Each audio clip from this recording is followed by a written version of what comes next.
नमस्ते दोस्तों, मेरा नाम है राज और आप देख रहे हैं मेरा यूट्यूब चैनल स्लो लर्नर। आज का वीडियो एक नहीं इनफैक्ट दो कंपनी का बिजनेस मॉडल एनालिसिस है। ये थीम बेस्ड जो सीरीज़ बना रहा हूँ उसमें से ये स्टॉक ढूंढ के लाया हूँ। ये जो डेटा सेंटर की थीम चल रही है, ठीक है, तो उससे रिलेटेड जो भी कंपनीज इसमें काम कर रही हैं, आने वाले वीडियो में लगातार उसके बारे में हम डिस्कस करते रहेंगे। दो कंपनी लेके आया हूँ आज। पहली कंपनी है ब्लैक बॉक्स, जो डेटा सेंटर और जो ये जो थीम चल रही है उसके ऊपर काम कर रही है, और जो दूसरी कंपनी है वो रेलटेल कॉरपोरेशन। अब इसमें जो इंटरेस्टिंग इन्फॉर्मेशन जो जो मुझे मिली मैं वो आपके साथ डिस्कस करूँगा। वीडियो बनाने का मकसद क्या है मेरा मकसद है, मैं एक ऐसी कंपनी ढूंढने की कोशिश कर रहा हूँ जो आने वाले टाइम में मेरे जैसे या आपके जैसे कई और जो इन्वेस्टर हैं उनका एक बड़ा पैसा बनाने की अपॉर्चुनिटी दे। और फिर डिस्कस कर लेंगे वो किस वैल्यूएशन पे, किस भाव पे मिल रहा है, महंगा है, सस्ता है, ठीक है। तो वीडियो को 4 हिस्सों में रखेंगे। पहले हिस्से में कंपनी का बिजनेस मॉडल, फिर उसके फंडामेंटल एनालिसिस, फिर टेक्निकल एनालिसिस जो कि चार्ट पे होगा, लास्ट हिस्से में इसके जो भी हम डिस्कस करते हैं सारी चीज़ें डाल देंगे एक साथ, और प्रेजेंटेशन में देख लेंगे कैसा दिख रहा है, ठीक है। चलिए शुरू करते हैं। और वीडियो को बिल्कुल सिंपल रखेंगे, बिल्कुल एकदम रॉ रखेंगे, और कोशिश करूँगा जैसा मैं खुद से पढ़ता हूँ वैसा ही आपको एक्सप्लेन कर पाऊँ। आई होप इस वीडियो से आपको काफ़ी मदद मिलेगी। तो चलिए शुरू करते हैं। सबसे पहले चलते हैं सीधा ब्लैक बॉक्स कंपनी की तरफ। कंपनी ज़बरदस्त है और आपने पहले भी कंपनी के बारे में काफ़ी कुछ सुना होगा। पहले चलते हैं स्क्रीनर पे और कंपनी की जो वेबसाइट है उसको खोल के देखते हैं। जैसे ही आप इसको खोलेंगे तो आपको कुछ काफ़ी इंटरेस्टिंग से और बड़े ही जैसे कहते हैं ना क्रिएटिव पेजेस बने हुए यहाँ पे आपको दिखेंगे। तो इसके बाद मैं क्या करता हूँ, ये कौन कौन से सेक्टर में, transportation, retail, military, manufacturing, health care और ब्रॉडकास्ट, ऐसी सारी इंडस्ट्री के लिए काम करते हैं। तो काफ़ी वाइड दिन का दिख रहा है, लेकिन पीपीटी में ज़्यादा क्लैरिटी दी हुई है इनकी। जब आप पीपीटी इनका ओपन करेंगे तो यहाँ पे बताते हैं नेटवर्किंग में काम कर रहे हैं, डेटा सेंटर के लिए काम करते हैं, साइबर सिक्योरिटी के लिए, मॉडर्न वर्क प्लेस, और जो कनेक्टिविटी इंफ्रास्ट्रक्चर होता है वहाँ पे सारा काम कर रहे हैं। अगर आप इसके पीपीटी में आगे भी जाएंगे तो आपको काफ़ी सारी इन्फॉर्मेशन दिखेगी। तो मैं कोशिश क्या कर रहा हूँ, आपके साथ वो सारी की सारी डिटेल शेयर करने की कोशिश करूँ जो इस बिज़नेस मॉडल को आपको समझने में मदद देगी। देखिए, बहुत ज़्यादा पीएचडी करके पैसा नहीं बनेगा। आपको मेन पकड़ना है क्या बिज़नेस में ग्रोथ है और सही वैल्यूएशन पे है। अगर आपने वो पकड़ा, आपका पैसा बनने की अपॉर्चुनिटी मिल जाएगी। ये इनके क्लाइंट्स के बारे में बताया गया है कि इनके जो 5 करोड़ से ऊपर जो रेवेन्यू इनको देते हैं उनके 14 क्लाइंट हैं, 25 से 50 करोड़ वाले 13 हैं, और 5 से 25 वाले 110 हैं, और 5 करोड़ से नीचे वाले जो क्लाइंट है वो 1100 क्लाइंट है।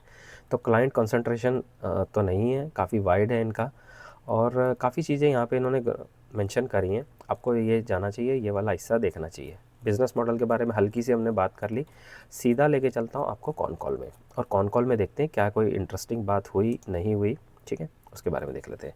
अब जो इनकी कॉन कॉल थी, कॉन कॉल की शुरुआत बुलिश थी, स्ट्रॉन्ग दिखी मुझे, और इन्होंने बताया कि जो इनका जो ये सेगमेंट है वहाँ से इनको काफ़ी कैश आने वाले टाइम में यहाँ से इनको मिलेगा, रेवेन्यू एक्सेलरेट होने वाला है, और ये मार्केट को कैप्चर करेंगे, जो कि मुझे अच्छा लगा। फिर उन्होंने बताया कि $176 मिलियन का ये ऑर्डर बुक इनके पास आज की डेट में अवेलेबल है, जिसको ये टारगेट कर रहे हैं कि 1 मिलियन इस साल के 1 बिलियन इस साल के एंड तक कर देंगे, करके लेके जाएंगे, यानी कि ऑर्डर इनको मिलने वाला है। और फिर इसी ऑर्डर बुक को 2029 तक ये 2 बिलियन तक ले जाएंगे, यानी कि अगले 3 साल के अंदर ऑर्डर बुक को भी डबल करने जा रहे हैं। रेवेन्यू इनका आज की डेट में डाउन हुआ है 3%, जो कि इन्होंने बताया कि ऑनगोइंग जो टैरिफ चल रहे हैं उसकी वजह से हो रहा है। और एक इन्होंने यहाँ पे गाइडेंस दी है, ये 9%, ये EBITDA की गाइडेंस है और किसी चीज़ की नहीं। पहले मुझे थोड़ा सा कन्फ्यूजन लगा, लेकिन बाद में मैंने इसको 2 बार और पढ़ा तो मेरी क्लैरिटी मुझसे मिल गई। अब ये होने के बाद फिर इनसे क्वेश्चन पूछा गया कि आपका जो रेवेन्यू है वो इम्पैक्ट हो रहा है, आपकी गाइडेंस 18 से 19% है, ये कैसे होगा। तो उन्होंने फिर उसी को एक्सप्लेन करके बताया कि लगभग 1600 से 1700 करोड़ इनको लगातार करना पड़ेगा, और इनको अपना रेवेन्यू जो है रैंप अप करना पड़ेगा, उसकी स्पीड बनानी पड़ेगी। और इनको लग रहा है कि ये अक्टूबर और जो सितंबर वाला जो टाइम आएगा वहाँ तक कुछ और क्लैरिटी आनी शुरू हो जाएगी। अब ये पॉइंट मुझे थोड़ा सा अजीब लगा, अक्टूबर सितंबर में तो हम पहुंच गए, कॉन कॉल में इन्होंने कोई क्लैरिटी नहीं हमें दी, और इन्होंने टैरिफ का भी रोना धोना साथ में कर दिया, और टैरिफ का बताया कि टैरिफ सब पे लग रहा है, अकेले हमारे पे नहीं। तो इसका कोई सोल्यूशन तो है नहीं इनके पास, ओनली डाइवर्सिफिकेशन कर सकते हैं और कुछ नहीं। फिर उन्होंने बताया कि we are a part of building data center, airport and capex program, जो कि आजकल थीम चल रही है, इंडिया में भी आ रहे हैं। और इन्होंने गूगल के बारे में बात करी कि गूगल ने भी डिसाइड करा है कि वो 1 बिलियन इंडिया में इन्वेस्ट करने जा रहा है, और वहाँ से इनको भी काफ़ी बिजनेस मिल सकता है, ठीक है। फिर इन्होंने बताया कि मेटा के साथ ये डायरेक्ट, यानी कि जो फेसबुक है उसके साथ में डायरेक्ट डीलिंग करते हैं, जो मास्टर कॉन्ट्रैक्ट देते हैं, बड़े वाले कॉन्ट्रैक्ट देते हैं डायरेक्ट, और जो छोटे कॉन्ट्रैक्ट देते हैं इनडायरेक्ट, दोनों के से बात करते हैं। जो हाइपर स्केल है, मैटर है, जो यूटिलाइज चैनल है, जो भी जिनसे बात करनी है, ये सारे तरीके से करके अपना काम निकाल लेते हैं, जो चीज़ मुझे अच्छी लगी। लेकिन हाल फिलहाल इनका जो बिज़नेस है उसमें ग्रोथ तो नज़र नहीं आ रही है।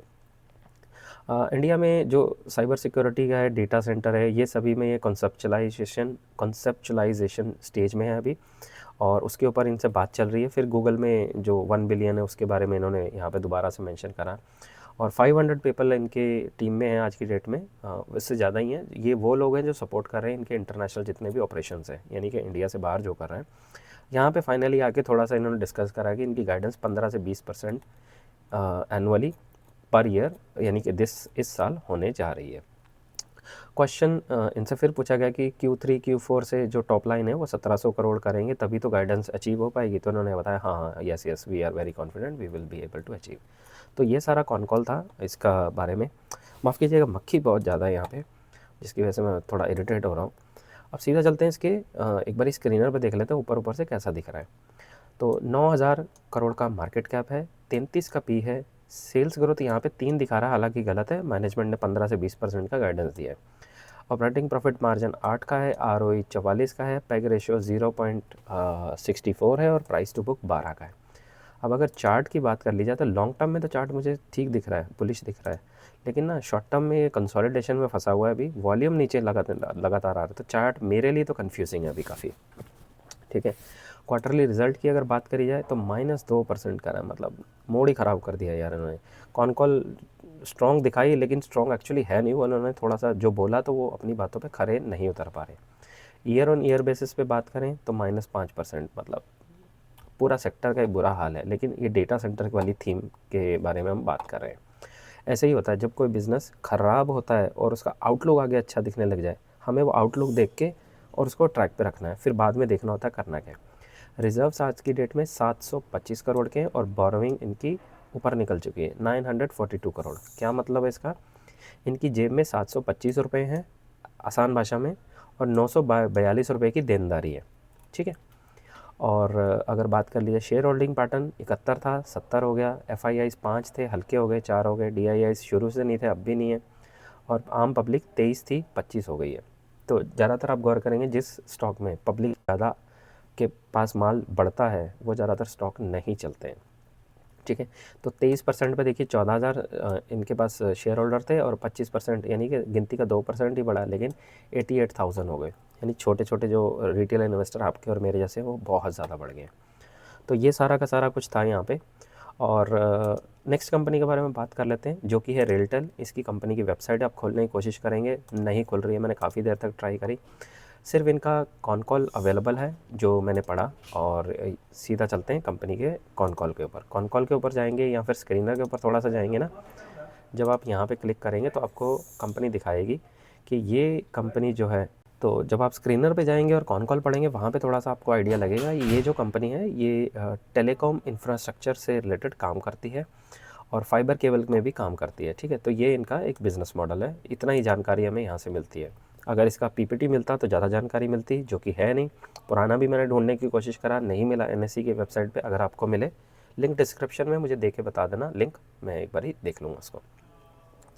और कॉन कॉल में इनके जो शुरुआत थी स्ट्रॉन्ग थी, बुलिश थी। मुझे बड़ा मज़ा आता है ऐसी कॉन कॉल पढ़ने का जिनकी स्ट्रॉन्ग मतलब शुरुआत बड़ी अच्छी हो। फिर शुरुआत करते ही इन्होंने, मैनेजमेंट ने आते सीधी फटाक से अपनी गाइडेंस दे दी, 25% से ग्रोथ करेंगे।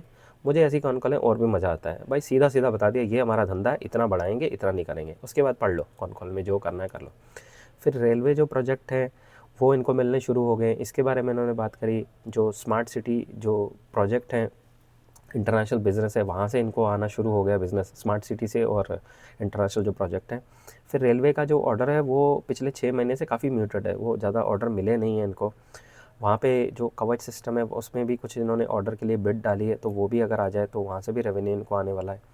फिर इनके जो करंट प्रोजेक्ट हैं उनको 18 से 24 महीने के बीच में एग्जीक्यूट करना है, जो इनको रेलवे से प्रोजेक्ट मिलते हैं। कवच की बिड इन्होंने डाली हुई है, वो 2026 का Q1 और Q2 में वो उनके रिज़ल्ट आ जाएंगे और पता लगेगा वहाँ पे इनको क्या क्या मिल रहा है। ये सारी थी। और ऑर्डर बुक इनके पास आज की डेट में 7197 है, और इस टोटल ऑर्डर बुक का 30% रेलवे के प्रोजेक्ट है। अब अच्छा होता कि इस कॉन कॉल में थोड़ा सा डिस्कस करा जाता। हालांकि मैंने आधी से ज़्यादा कॉन कॉल पढ़ी है, थोड़ी सी पेंडिंग है अभी। तो जहाँ तक मैंने पढ़ी है मैं आपको दिखाता हूँ। हाँ, जो ये नोएडा वाला जो डेटा सेंटर है उसमें भी स्टार्ट इन्होंने करा है इनिशियली। वहाँ पे ये 5 मेगावाट से स्टार्ट कर रहे हैं और उसको अगले 2 साल के अंदर फिर 10 मेगावाट तक लेके जाएंगे। हाँ, तो मैं बात कर रहा था जो मैंने अभी तक कॉन कॉल पढ़ी है उसमें जो ऑर्डर बुक बताई गई उसका एग्जीक्यूशन पीरियड नहीं बताया गया। अगर बताया जाता कि 7,100 करोड़ की जो ऑर्डर बुक है उसको 2 साल में 3 साल में एग्जीक्यूट करेंगे, थोड़ा आइडिया ज़्यादा मिलता। तो मैंने वहाँ तक तो जो जहाँ तक मैंने पढ़ी वहाँ तक ऐसा डिस्कस नहीं हुआ, थोड़ा सा हिस्सा बाकी है, मैं उसके बारे में बात करता हूँ। अब 350 करोड़ का केपेक्स है जो इस साल में ये कर रहे हैं और करने जा रहे हैं। अब यहाँ से यानी कि पेज नंबर 10 और 11, ये 1.5 पेज है, मुझे बस यही पढ़ना है और पढ़ के मुझे देखना है कि यहाँ पे इन्होंने यानी कि क्या मेंशन करा है कि ऑर्डर बुक कब एग्जीक्यूट हो रही है। तो ये सारी इन्फॉर्मेशन थी यहाँ पे। सीधा चलते स्क्रीनर पे और एक बारी देख लेते हैं कि क्या मोड माहौल दिख रहा है। 11,000 करोड़ की मार्केट कैप पे कंपनी है। ऑपरेटिंग प्रॉफिट मार्जिन 14, आरओई 16 का है, और जो प्राइस बुक है वो 5 है, पैग रेशो 1.5 का दिखा रहा है। चार्ट की अगर बात करी जाए तो चार्ट इनका मुझे लॉन्ग टर्म में तो फिर भी थोड़ा सा ठीक लग रहा है, लेकिन शॉर्ट टर्म में बहुत वीक दिख रहा है, कंसोलिडेशन में फंसा है और बुरा फंसा हुआ है। और अगर क्वार्टरली रिजल्ट की बात करी जाए 33% इन्होंने मारा है, ठीक लग रहा है मुझे, लेकिन रीसेंट परफॉर्मेंस में इन्होंने 40, 50, 33 करा है तो कम हुआ है, शायद वो एक वजह हो सकती है। और इनके देखिए नेट प्रॉफिट 113 करोड़ से कम होकर सीधे 66 करोड़ रह गए। अब इसमें अदर इनकम का पार्ट काफ़ी बड़ा है, ये थोड़ा सा कंसर्न है। और ईयर ऑन ईयर बेसिस पे ग्रोथ तो कर पा रहे हैं, मतलब इसको ढंग से पढ़ना पड़ेगा, ये ऊपर ऊपर से पढ़ के पकड़ने वाला बिजनेस मॉडल नहीं लग रहा मुझे। रिजर्व्स 1600 करोड़ के हैं, बोरोइंग 45 करोड़ की है बैलेंस शीट में, मतलब डेट वाइज तो कोई ऐसा इशू नहीं दिख रहा अभी।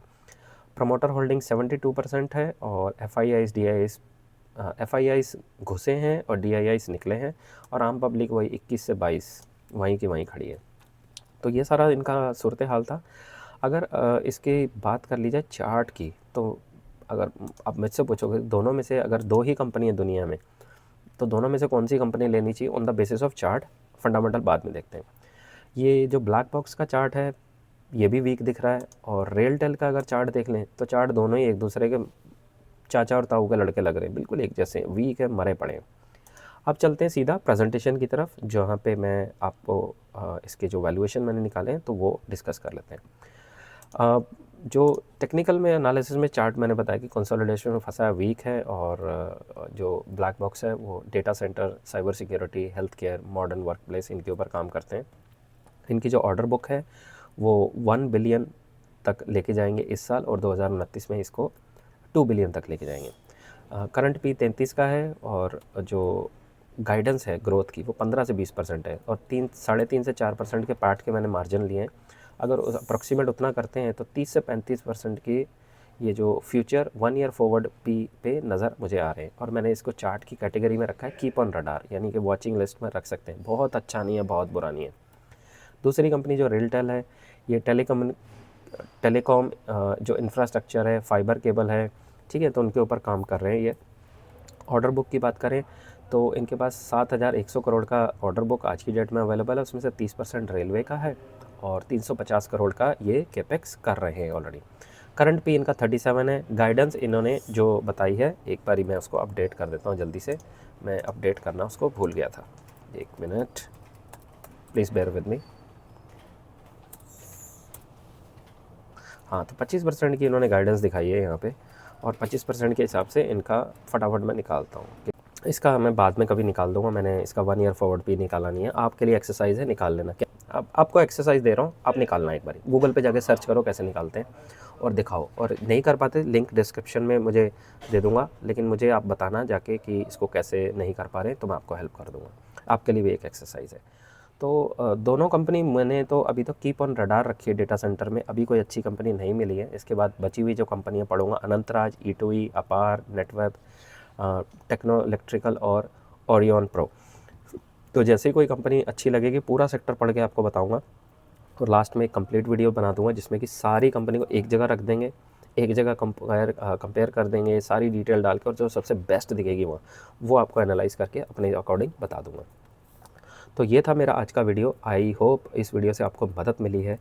अब मुझे चाहिए आपसे लाइक, शेयर, सब्सक्राइब प्लीज़ कर दो। इस चैनल को आपके सपोर्ट की बहुत ज़रूरत है, ठीक है? क्योंकि इस चैनल को बहुत बड़ा करना है, तो आपके बगैर तो मैं कुछ भी नहीं कर पाऊँगा। मैं अपना काम लगातार करता रहूँगा। तो होता क्या है, जब आप लाइक, शेयर, सब्सक्राइब करते हैं, मेरी ज़बान लड़खड़ा गई, आई एम सॉरी।